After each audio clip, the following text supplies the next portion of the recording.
Of your garden Q&A with yours truly, Frank Ferragini, aka Frankie Flowers. For those that don't know me, I'm a four-time best-selling garden author, as well as I'm an award-winning landscape garden communicator. I got a lifetime of experience when it comes to the worlds of plants. My family own and operate two garden centers, one in Bradford, Ontario, the other in Barrie, Ontario, named Bradford Greenhouses Garden Gallery. I've worked with many different companies in the garden industry.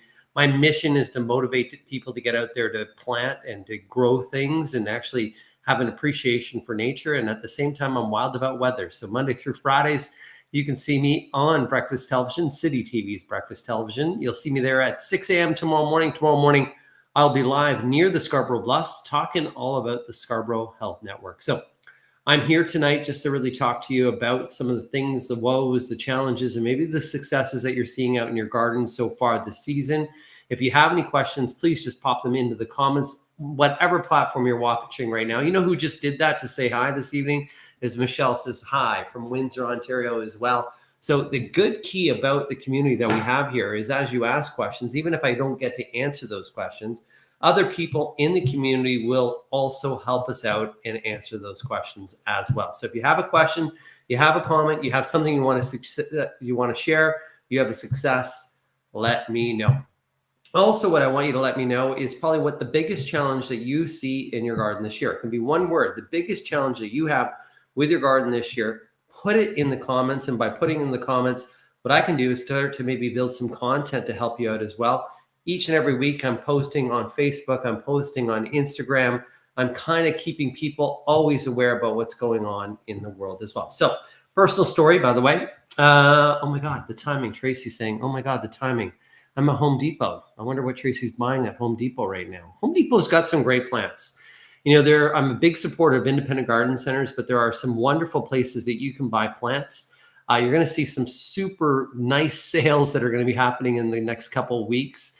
There is a significant amount of inventory out there right now, especially in the world of annuals, vegetable plants as well. So if you're looking for some deals, there will be some deals to be had, even some of the perennial plants. As long as things are container grown, even in the summer months, if you're able to water, you can still plant. The key is that water. The water is so key overall. Tracy's buying supplies for our flower installation because Tracy's indeed the florist who knows the most. So I want to tell you a little bit about a personal story about myself today. So I was out in Mississauga today with the folks at Scott's Miracle Grow and the Mississauga Food Bank. With that today, we're planting a community garden, an office garden at Scott's Miracle Grow, where all food will be donated to the food bank. Very, very similar to the project that I've done for several years at Yorkdale Mall, which is called Elevated Eats. As well, if you know of any community gardens right now, or you know of anyone who needs a number of plants, vegetable plants, you can email me, frankie@frankieflowers.com. I'll vet them through. I'll put them to some growers and also see where you could do some good and where we can get some maybe free plants, by the way. We got Tracy who says that she generally shops small businesses, but as well, guys, I want to tell you some of the businesses out there, like your Home Depots, like your Lowe's, like your Canadian Tires. Canadian Tires are independently owned by dealers that basically are a franchise model of Canadian Tire. They support local businesses. Many of them are buying products from local businesses. So just buy Canadians. We got Gloria out there this evening. Our million bells are turning brown. Do they have a disease this year? Million bells, also known as Calibracola, they may have been sitting too wet. If they're browning out, it has been fairly wet and fairly cool. And maybe if they're overwatering, some of that browning or rotting could be due to overwatering. Sometimes the Calibracolas, the million bells, that's just the other name of them, can get thrips. So if they're thrips, the best thing you can do is take a flower of that million bells, get a white piece of paper, pull the flower apart on top of that white piece of paper. If you see a small, tiny little insect run across, that's thrips. Thrips are extremely hard to control. You can use an insecticidal soap treatment on that. The other reason could be is that they're just in too small of a container and maybe they need to be potted up. But this also leads me to many people that have bought their annuals, and they bought their annuals back in mid-May, and here we are in mid-June. Generally what happens is that first month that we have our big pots, our containers, our hanging baskets, they're all only planted in a potting soil, which is a soilless mix. Garden centers and growers will be fertilizing And some of them will even put a slow release fertilizer there to help you feed, but that usually lasts about 30 days. So right around this period is when we start to see some of our annual containers and some of our annual hanging baskets that we purchased not look so good. So that's the time when you want to fertilize. You can fertilize with a water soluble. Best time to fertilize with a water soluble, like a Miracle Grow, just a general all-purpose Miracle Grow, is right after a rain or after you water. Water first and fertilize after with a water soluble. If you want to use another slow release, something like a shake and feed that slowly releases over a general period of time, you can use that. But you do need to feed, and that could be one of the reasons. We got another comment out there as well. Ashley Brown, yay, made it. Good evening, Frankie. Ashley Brown from Burley, Ontario. Question, struggling with our creeping bluebells planted by the previous owner. How do I get rid of them? I feel like the more I pull out, double come back. Help, please. So with those bluebells, they're perennial. So as soon as we're pulling them out, we could be snapping some of the roots. And by snapping some of the roots, you are going to get a break. And with that break, you're going to get, boom, break 2 will come out. Best time to be hand removing any perennial invasive weed like the bluebells, or let's say that you even had Creeping Charlie, is after rain because the ground's a little bit softer. It's just going to be a case of continual hand removal to kind of suffocate them. You could put a tarp in some of the areas where they are to solarize out. You could do some spot spraying with a non-selected herbicide, but really it's hand removal and constant hand removal. But a reminder, do it after rain and there'll be more help for you. So my personal story. So planted the garden in Mississauga. You know, we just saw some rain a few days ago, so my ground's still pretty wet. So I was like, I'm going to weed my front garden. Today's the day. I want to get all those weeds pulled up because weeding when the soil's moist, easier to do. So I was out there weeding. Went to my backyard, and I have my troughs I planted in my backyard. And you know, I've talked about bunnies. I'm watching my backyard, and I can see this bunny who's actually using a crate to hop up and go up onto my troughs. Was the bunny eating my lettuce? No. What the bunny was trying to do was to try to put grass and dig a little bit of a hole there so that they could nest in and lay some baby bunnies. That sounds cute, but what that would actually inhibit me from doing is watering, taking care of my plants, and it would be just not the proper space for them. So then what I did was, after the bunny went away, because it was just newly built, I dismantled that little nest and I pushed the soil back. I moved the crate out of the way. That bunny was like, I'm going to get there. That bunny actually jumped back in and tried to do it a few other times. Continued to dismantle, even had a big conversation. And then finally what I did was I put some chicken manure through those just on top. So it would be a little bit of an odor to discourage them. And that seems to be working right now. So you know what? That was my little bunny story that I had there as well. That's kind of funny out there. We got Janice. Hi, Janice. Can you cut back Solomon seal or just leave it? So after the Solomon seal blooms, you can indeed cut them back. There's no problem and no fear to do that. Solomon seal is a perennial plant that does exceptionally well in shaded gardens. Judy Miller has a question about her beans. My beans are in trouble. The leaf is eaten like lace and dying. What is wrong? So that could be any sort of chewing insect in beans, as there are actually even bean sprouts. We know bean sprouts. Sometimes we're eating those, right? Bean sprouts, you can buy them, and often they're being used in Chinese food. Well, the reason being is they're so tender and so beautiful. So you still have time to replant some new beans if you wish. You can get some bean seeds. They might be a little bit late, but you really want to pay attention of some of the insects that could be out there. That chewing of the insects sounds like might be beetle damage. Sometimes a floating row cover over the area can help you out, but you're probably better to start over than try to solve that as well. We got Andrea who's saying, good evening, Frankie Flowers from Innisfil. Ashley giving a thank you. No problem, Ashley. Hope you're having a good evening as well. We got our good friend Matthew Amos that's always keeping us all up on all the different autographs he gets and some of the movies he watches. He did see who autographed that I got this weekend. Send an email with autographs in it. I'll check it out, buddy, because I know you were at Comic-Con out there in, of course, in Niagara region. Tracy Ryan, I actually do have a question this week. I'm temporarily living in a second floor space, northwest giant windows. It's hot. I'm pretty sure I can grow some herbs indoors on my windowsills. Any recommendations on what herbs? I love cooking with basil. So if there's lots of light and it's fairly hot, you could do some pots of basil. You could do a pot of rosemary. It's more so, you're saying that you're northwest, so the windows more so that are facing towards the western direction would be getting the most amount of afternoon light. That'd be great. But because our daylight hours are longer, you can still grow herbs in pots indoors in that bright room. It's when our days get shorter that you have a challenge. When our days are shorter, if you want to grow herbs indoors, you want to use a growing system. And as I mentioned before, I've used AeroGarden, so one I use and I love, but there's other varieties and other brands out there as well that you can use in terms of those indoor growing systems. We got Miriam. Hi, Miriam. Good afternoon. Frankie, we showed you a picture of the clematis on breakfast television. I have some questions which I've sent you in your email. Please advise about the clematis. Can I put it approximately, can I plant it approximately 25 to 20 inches tall and the right place to plant a rhododendron? Please advise. Can I plant it in approximately 20? So I'm not fully understanding the question, but I probably will when I take a look at your email. Once again, clematis or clematis like to be in a full sun location. So that's key. So they like a sunny top, but they like a shaded bottom.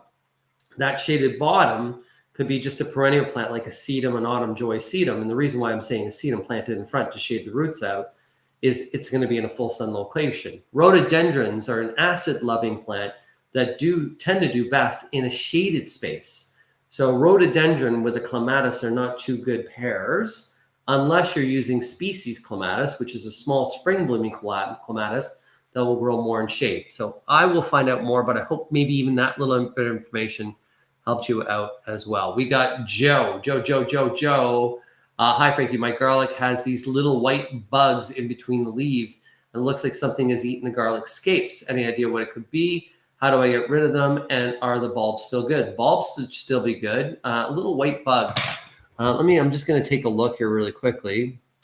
Garlic, insects, garlic. I'm just going to look this up. Garlic, and this I'm going to search it. Garlic common insects, because nothing's coming to mind. So it could be. It's not going to be an onion maggot because it's not anything doing with that. Possibly a leek moth. So let's take a look at what a leek moth is and see. Moth. I'm just going to see, and then this will be the larvae. That would be the ones that are good larvae. And I'm going to show you some of the damage. So I'm going to share my screen with you. It looks like it is probably the leek moth that's there. And we can use BTK to treat this. I'm going to show you guys what it looks like right there, and I'll describe it if you guys are listening this evening as well. So we're just going to share this right here to show you some of the images.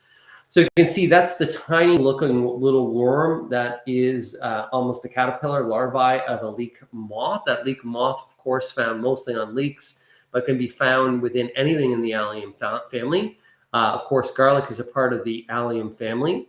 By using a Bacillus thuringiensis, which is BTK, you should be able to treat and take care of these. The bottoms will be fine, but we don't want to stress the tops, because the tops of your garlic is, of course, what's going to thicken up and straighten up and make that base a little bit bigger that's there. The scapes, you could remove the scapes in a few weeks' time. But once again, that is the leek moth. If you're wondering, for those that maybe are listening and not watching right now, the leek moth is a very tiny looking little white type of almost worm.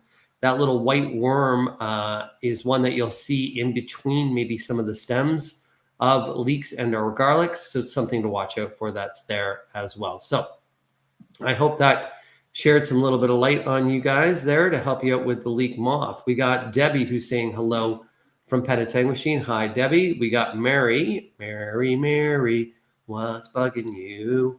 Hello, what is a good succession crop after romaine lettuce or arugula? So succession means after we harvest, what can I plant in that space? So we could actually hold on to some seeds, and after we've done harvesting those, we could actually sow a row of spinach. We could sow some radishes that are in there.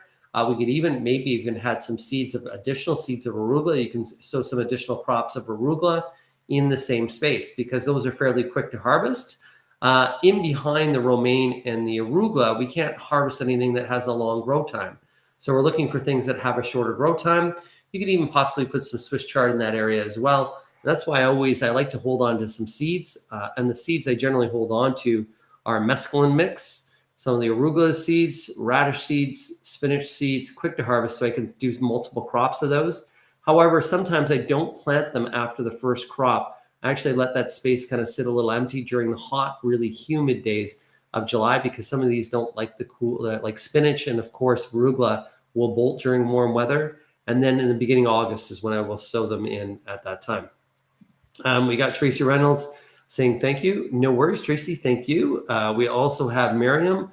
Thank you so much for showing my clematis on BT. Yeah. Hey guys, if you guys want to send me some pictures, it's Frankie@frankieflowers.com, or even tweet me on Twitter, which is now called X. I will show those pictures on breakfast television. Debbie, hi Frankie. I'm happy I caught this. I'm wondering if you can tell me why my older peony is suddenly only getting one bloom since last year. Before that, it had lots. Here's a photo. So I won't be able to see the photo, unfortunately. So the reason why your peony may not be performing is some of your older peonies may need a division. As soon as we start to see some of our perennial plants, including peonies, that appear to be weaker and less vigor, and maybe we haven't divided them for 5 to 6 years, that's the time when we need to divide. My recommendation for dividing would be after the hot weather is done. So right now, as we're leading into summer, is not a good idea for dividing, but we could do mid-September, mid-August, even into early September, or even mid-September is a good time. So late summer, early fall, good time to divide. The other reason why they're maybe not performing is some of the overhead trees maybe have grown and shaded them out. So just make sure they're getting a lot of light. And a reminder, when you're going to divide the peonies, you want to plant them still a little higher, mound some soil up to those divisions, because the peonies are planted too deep, they will not bloom. We got Carol King. Hey, just got in from watering my beans and peas and tomatoes. What a great time of year, eh, guys? I just did my first little harvest of some strawberries out in my vegetable garden. Super cool as well out there. So we got another question here this evening from Queen Alicious. Hi, Frankie. Good evening. How and when is the best time to prune my rose? And how do I deadhead them? So roses, of course, if we have any branches that are growing in weird directions or even branches crossing, we're going to prune those at any time. The flower, so we're going to have your flower. Let's say that the top of that eraser of this pencil is your flower. So when we're going to deadhead, we're not just removing the bloom, we're actually removing the stem just to the bottom, just above where that connects to the plant. Boom, and we get rid of it. Just like that. Deadheading is good because it's going to encourage any blooms, even your peonies right now. Your peonies, if they're finishing their blooms, remove those spent flowers, you get more energy back to the root, and that's going to create a healthier plant that's out there. So that's, I hope, shed a little bit of light for you guys as well. We have Diane Trotter. I have a Japanese lilac bush that is getting very large. I was supposed to be a dwarf. How much can I cut it back and what time of year? So you want to cut them now because they just finished their bloom period. We're cutting those after bloom. You can cut that a third, a third is probably the best. You can go a little bit more than a third. I just pruned back a friend's dwarf, Miss Kim, and it almost pruned it back to half. At first, when you prune it back, you're going to go, oh my, it doesn't look good. But give it about 10 days and it'll flush back out and it'll be fine as well. We got Lynn this evening. Lynn is saying, my hydrangeas are looking awful. The leaves are starting to yellow and some are white. There could be a possibility that those hydrangeas are maybe possibly planted in an area that might be too sunny for them. A reminder, some hydrangea varieties, especially the macrophyllias, the pinks and the blues, will do better in part shade to shade. And that white of the leaf could be sun scorched that's happening. So I'd be very curious to see where those guys are planted as well. Carol King has another question. Chance of rain in Hamilton. I'm using water from my rain barrel, so doing some rain harvesting, which is really good. That's really good because it's really good for the environment. We got Ashley with another question this evening. The lilacs just finished flowering, which I know you say is the time to trim them, but how do we cut them back? A third, or just cut the old blooms off? Cut them back a third. It's going to increase the health, so not just the bloom. The overall plant by a third. Remove some center branches just to allow some of the light to flow. Any branches that you see that are crossing, remove those because that'll create a healthier plant that's out there. And don't be afraid to prune. These guys here are really, really, really easy for you to do. We got another comment and a question here. Lacey, hi, Frankie from Coburg this week. How are you doing today as well? So a couple other things that I want to get through on my list of things that I need to talk to you about.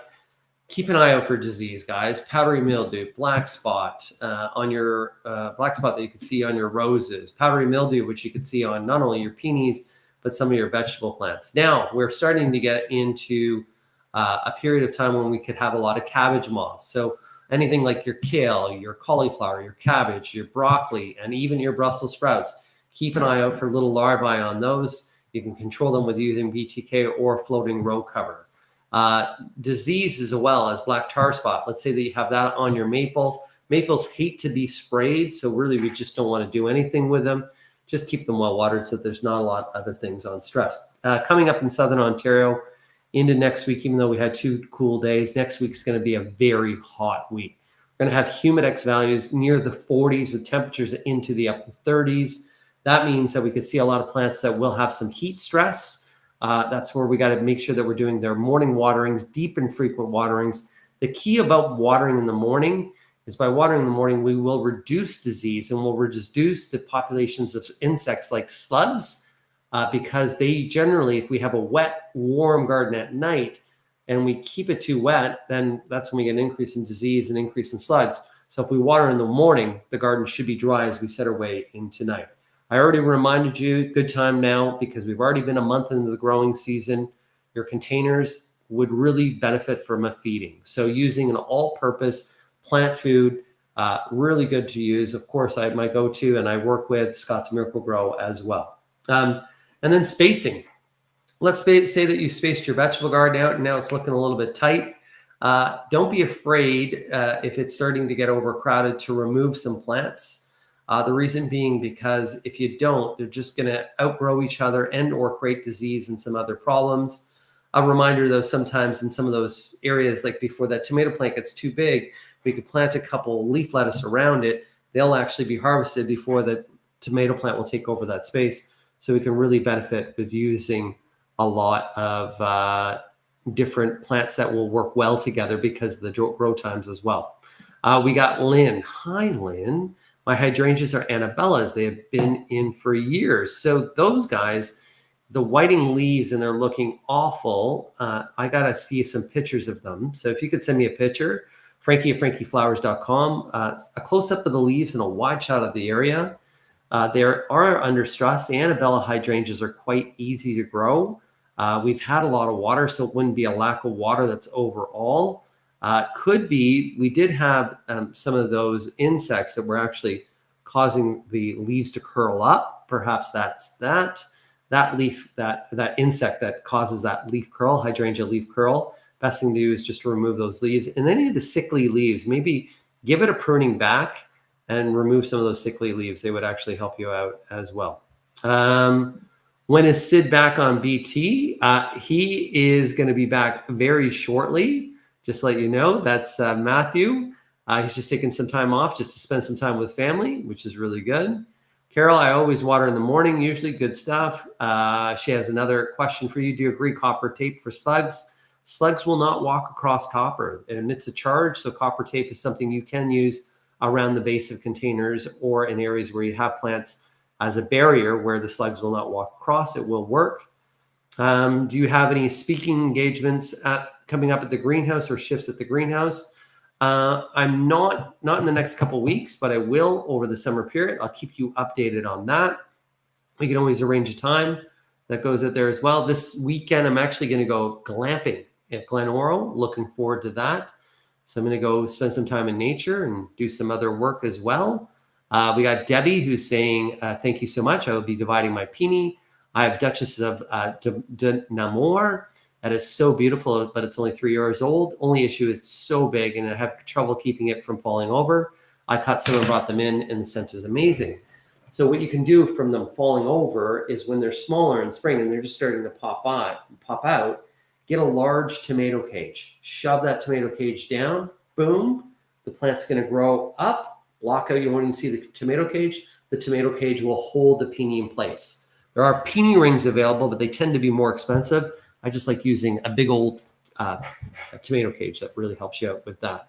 My good friend Bill Kennedy from Utterly Smooth. If you guys want a really good cream for your hands as a gardener, and I was out there today, I use it all the time. As a matter of fact, each and every day, Utterly Smooth, family business, and Bill Kennedy is a part of that family. Welcome back. Crazy weather here. Need some heat to get the strawberries bigger and the cherries to come in. Don't worry, you'll get that heat in Ohio. That's Bill that's saying hello to us in Ohio. Carol has got another comment here. Due to getting a total hip replacement May 14th, I'm doing veggies in pots this year. You're going to be really pleasantly surprised on how well they will do for you out there. We got Miriam.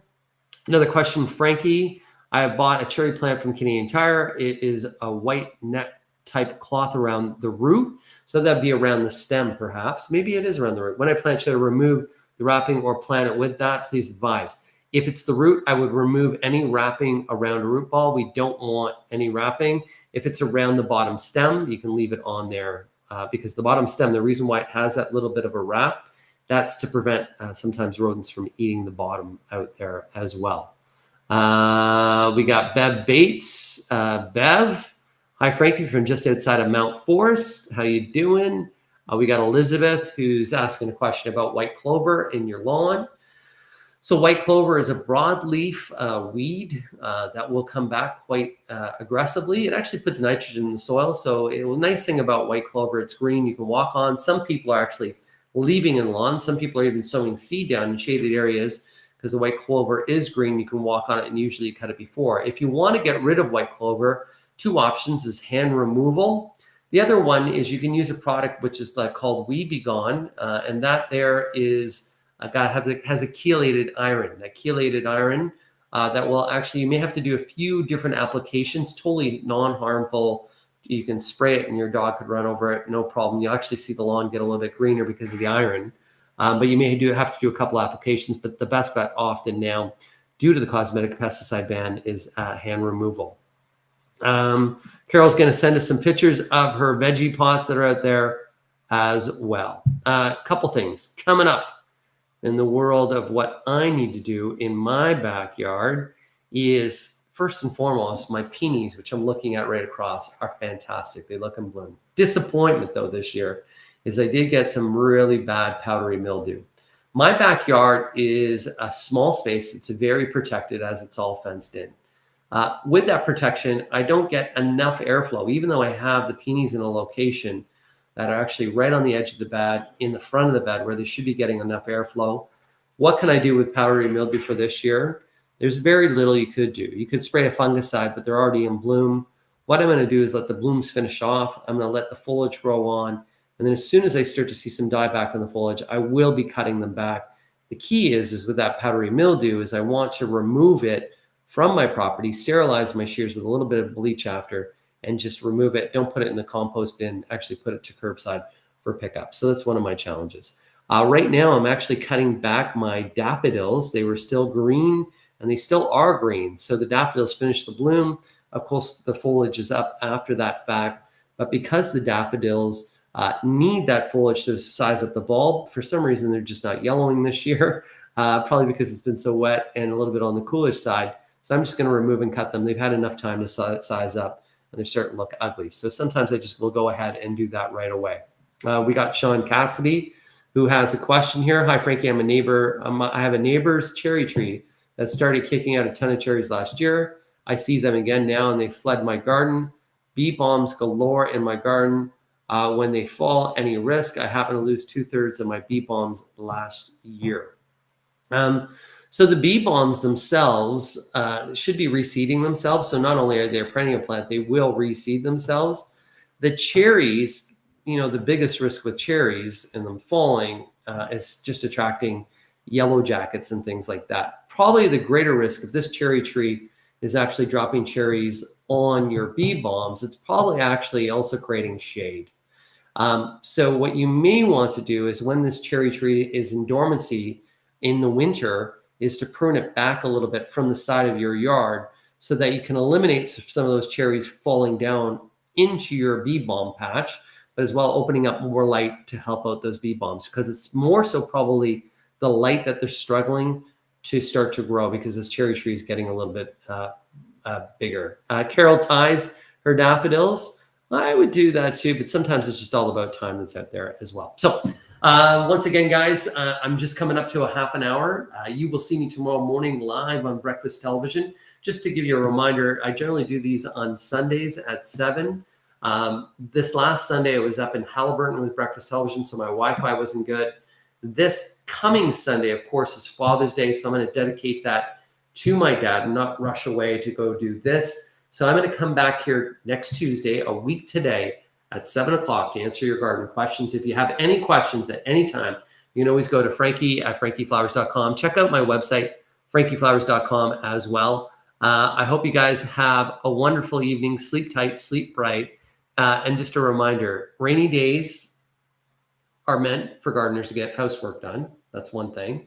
Secondly, what I'm always trying to do is to try to help you turn the Garden of Whedon into the Garden of Eden. Keep blooming, everybody.